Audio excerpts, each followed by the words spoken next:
Saudara, 7 rumah di permukiman padat desa Lampoko, Polewali Mandar, Sulawesi Barat pada Rabu malam hangus terbakar. 11 unit mobil dikerahkan untuk memadamkan api.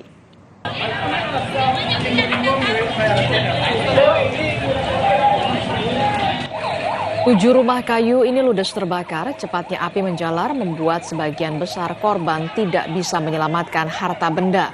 Menurut warga, api muncul dari salah satu rumah yang dihuni oleh seorang nenek.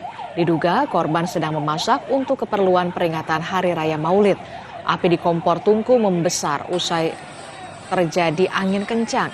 9 kepala keluarga yang rumahnya terbakar terdampak terpaksa mengungsi dan tinggal di rumah kerabat terdekat.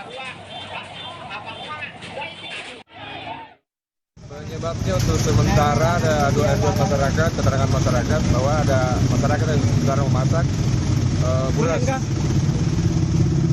Karena Maulid ya besok?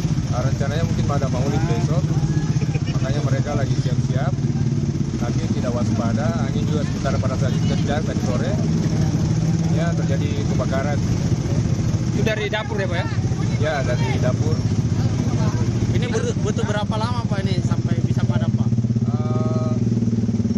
Hampir 2 jam lah.